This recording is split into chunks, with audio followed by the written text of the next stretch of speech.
July 6, 1944. 3:17 hours. Mimoix, Pas-de-Calais, northern France. The night air vibrates before you hear it. A low, distant thunder rolls across the countryside, not from the sky but from beneath the earth. Somewhere under the chalky hill, steel groans. Charges ignite in sequence, like a giant heartbeat accelerating out of control. The ground shudders. Dust rains from the tunnel ceiling. Engineers flinch, then fire. A shell screams out of the hillside at impossible speed, vanishing into the darkness toward London. For a brief, terrifying moment, Hitler's most secret weapon is alive. Deep inside the complex, German officers exchange glances, relief, pride, disbelief. Months of secrecy, years of theory, one shot fired. The V3 has spoken. You can almost feel the damp cold of the tunnels, the stench of cordite mixing with wet limestone. This is not a factory, not a bunker. It's a buried cathedral of artillery, 430 feet of angled steel barrels. Each one fed by dozens of side chambers packed with propellant. A weapon designed not to roar once, but to pulse, accelerating a shell again and again as it races toward the muzzle. A gun meant to fire London into submission. Above ground, the hill looks harmless. A scarred ridge dotted with concrete vents and camouflaged entrances. Farmers once worked these fields.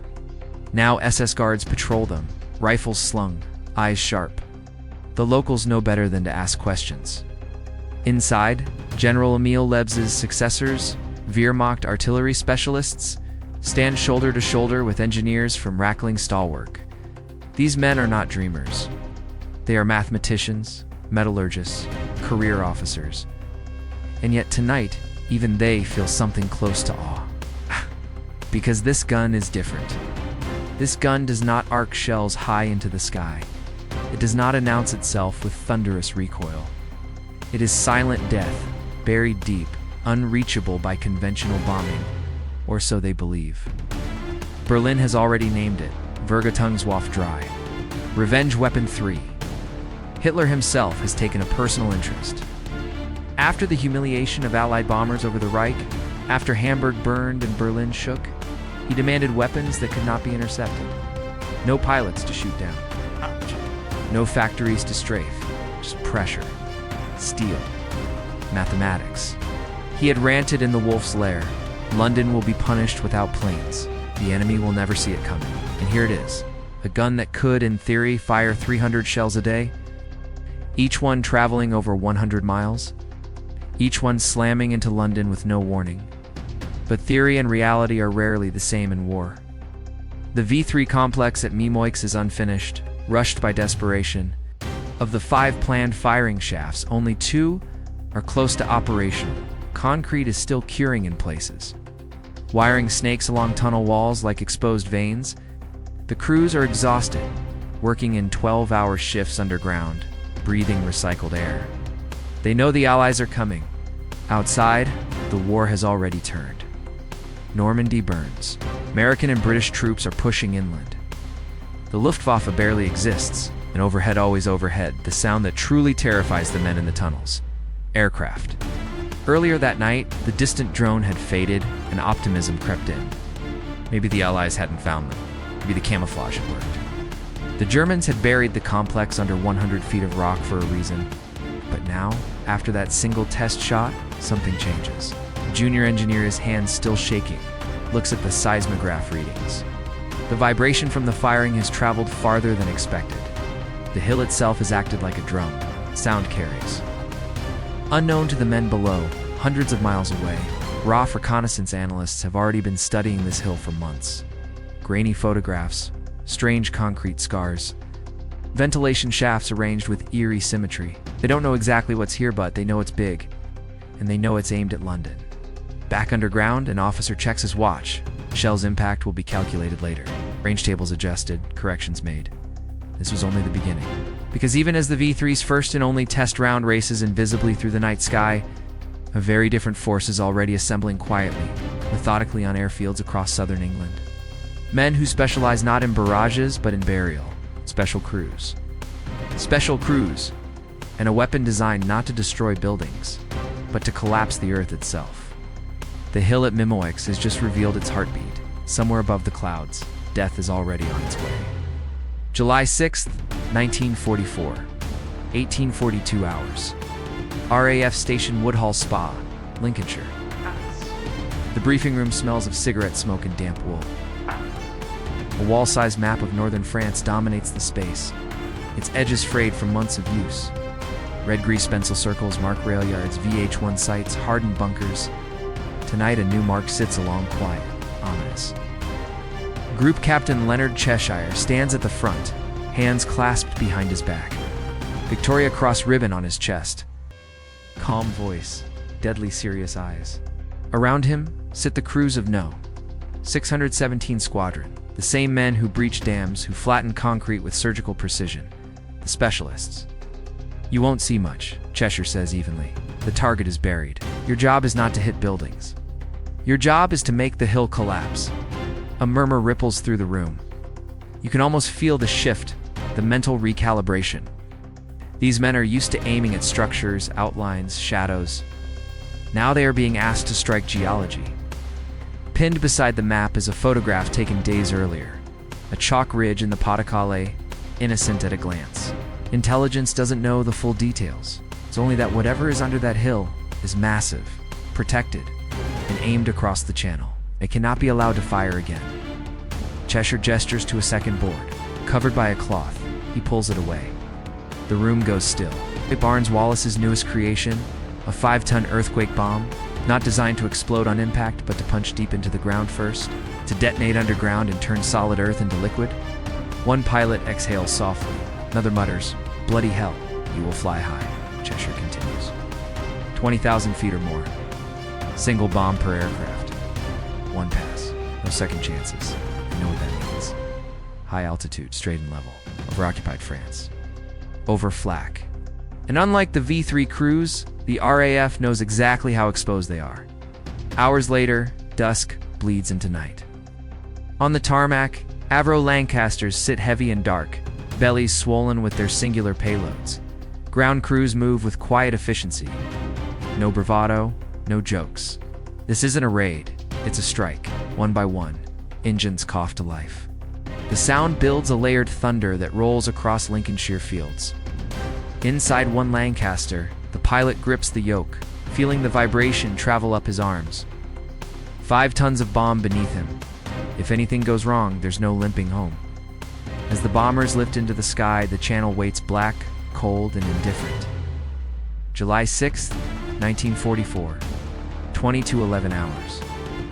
Over the Pas-de-Calais, searchlights stab upward like white spears, probing the darkness.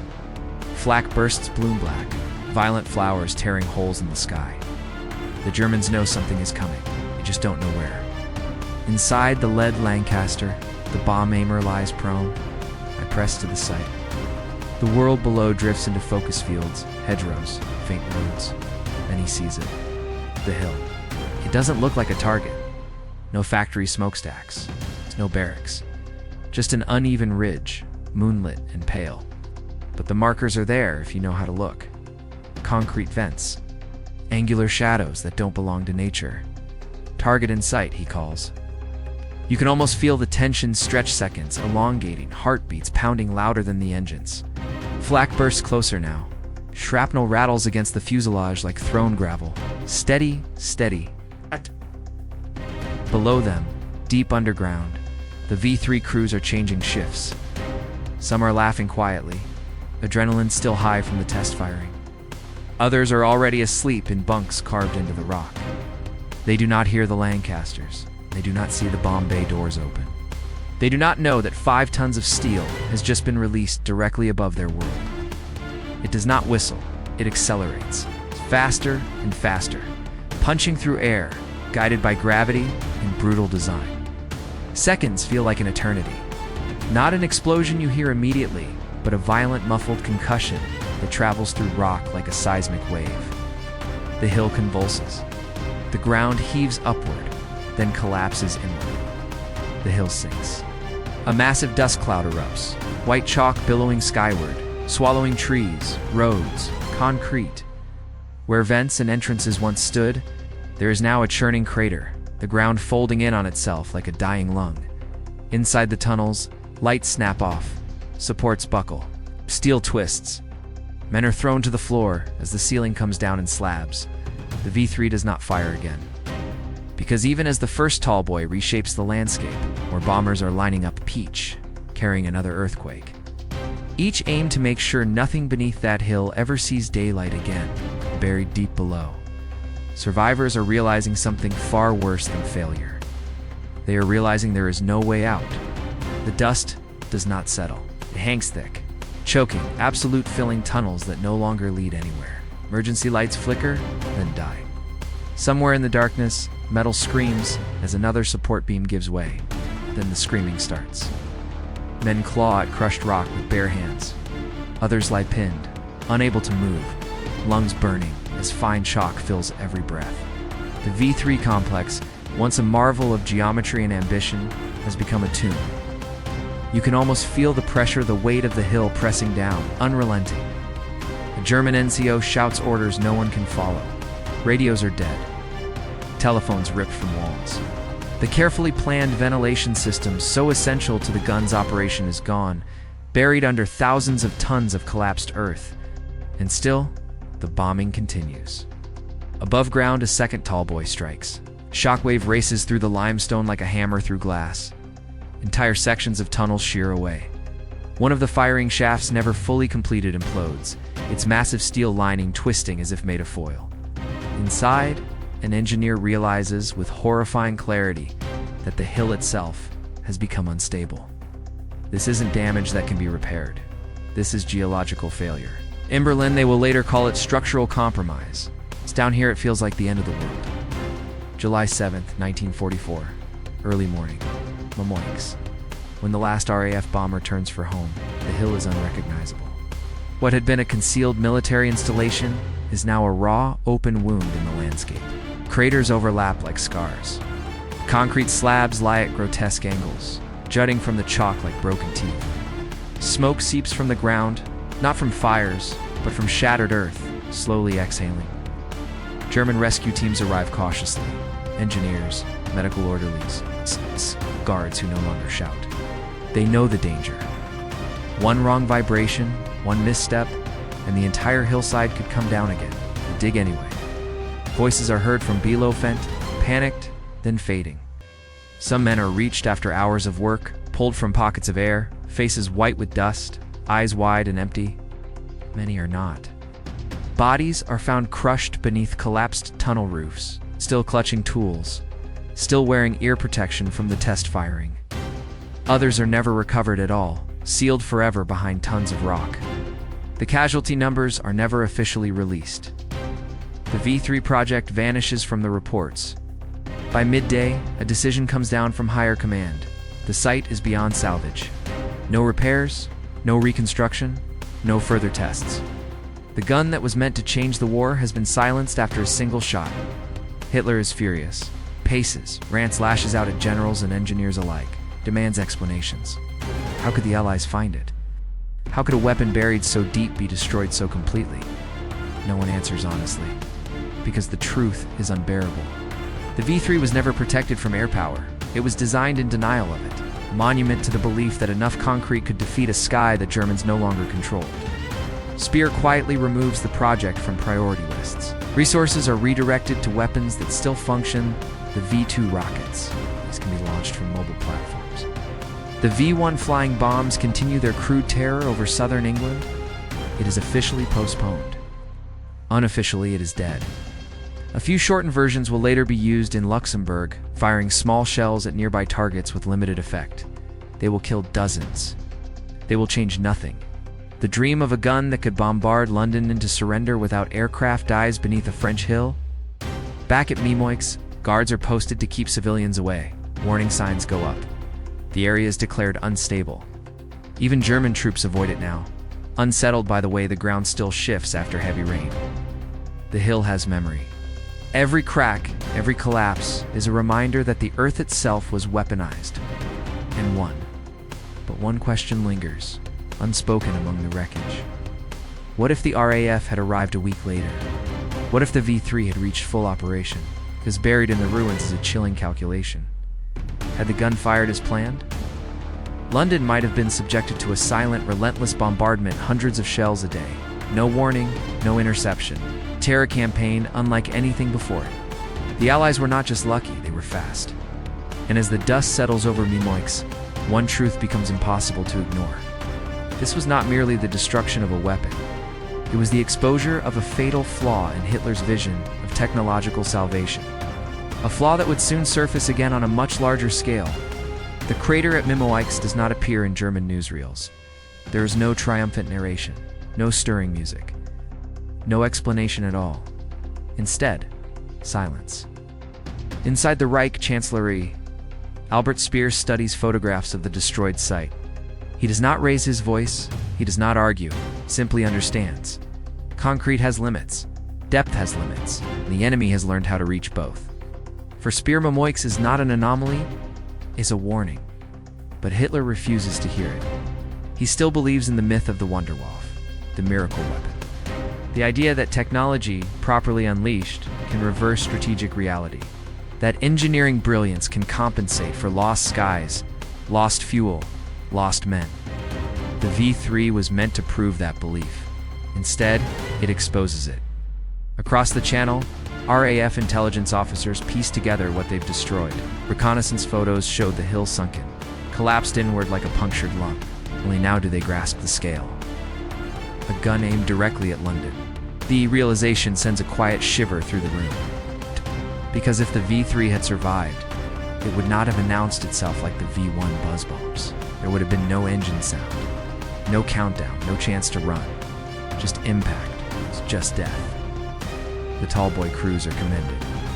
The raid is logged as a success, then filed away, overshadowed by the larger battles raging across France. Normandy consumes headlines, Cannes bleeds. Paris waits. Mimoix becomes a footnote. But among those who understand air power, it is a turning point, because it proves something new. Not that bombers can destroy cities that was already known, but that bombers can reach into the earth itself and tear out secrets once thought untouchable. Late 1944, Germany. More concrete pours, more bunkers rise. More invulnerable sites are built, and one by one, they fall. Weapon launch sites, U-boat pens, command bunkers. Each one struck not by chance, but by design. The Allies have learned to fight downward. Hitler, increasingly isolated, clings to abstractions. He demands larger guns, bigger rockets, deeper bunkers. He refuses to accept the simple, brutal truth staring up from the ruins of northern France. Air superiority is not just about control of the sky. It is about control of everything beneath it. Back at Mimoix, time begins its quiet work. Rain erodes the crater walls. Weeds push through cracked concrete. The chalk dust settles into the soil. What was once the Reich's greatest artillery project becomes a scar hidden by grass. After the war, investigators descend into what remains accessible. Twisted steel, dead ends, collapsed shafts that vanish into darkness. They map what they can, and then they stop. Some places are left alone. Local legends grow.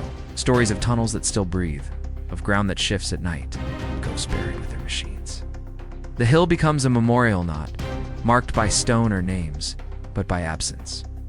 Absence of sound, absence of fire, absence of the future Hitler promised. And yet the V3 leaves behind something else, one that echoes far beyond the Second World War. The belief that technological terror can substitute for strategic reality is seductive.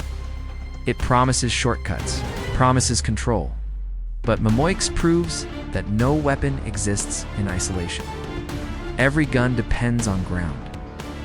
Every bunker depends on secrecy. Every superweapon depends on time. Still, one final question hangs over the ruins.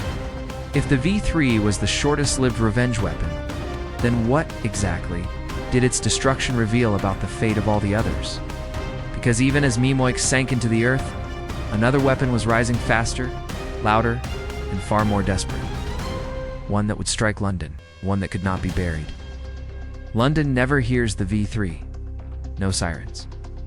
No whistling descent. No warning at all. The city sleeps through the night, the gun is silenced, unaware of how close it came to a new kind of siege. Instead, the terror that arrives comes from elsewhere. V-1 flying bombs coughing their way across the channel. V-2 rockets falling from the edge of space, loud, visible, psychological, crude in their own way. Compared to them, V-3 was meant to be elegant, industrial, relentless. A weapon of schedules and table shells fired like clockwork. Punishment measured in tonnage per day never gets the chance, and in that failure lies its meaning. Mimoiks proves something the Third Reich refuses to accept until it is far too late. There is no such thing as an untouchable weapon. The Allies did not need to invade the hill. They did not need to capture the gun. The destruction is final. After the war, the site is opened briefly to the public. Visitors peer into shattered tunnels, read plaques describing a gun that sounds more like science fiction than history. Children throw stones into collapsed shafts, waiting for a sound that never comes. Historians later call the V-3 the most ambitious artillery project ever attempted. They note its ingenuity, its theoretical brilliance, its terrifying potential. But they also note something else. It fired once. One shot. No barrage, no campaign, no revenge. Just a test round, followed by silence. For the men of 617 Squadron, Mimoiks becomes another line in a long list of impossible targets made possible. For Barnes-Wallis, it validates a belief he has carried for years, that precision and depth can achieve what brute force cannot. For Germany, it is another crack in the illusion that technology alone can save a collapsing war effort. And for history, it stands as a reminder that the most dangerous weapons are often stopped not by counterweapons but by understanding the terrain, understanding time. Hitler wanted to rain hell on London without planes. Instead, planes buried his gun forever. Today, the hill at Mimoiks is quiet. Grass sways in the wind. Birds nest where concrete once jutted skyward. The ground is stable again, as if the earth itself has healed over the wound. But beneath the surface, the wreckage remains. Steel barrels twisted and frozen mid-dream. Side chambers that never fired. A superweapon, entombed by the very land it was meant to dominate. A monument to ambition undone by reality. The last shot,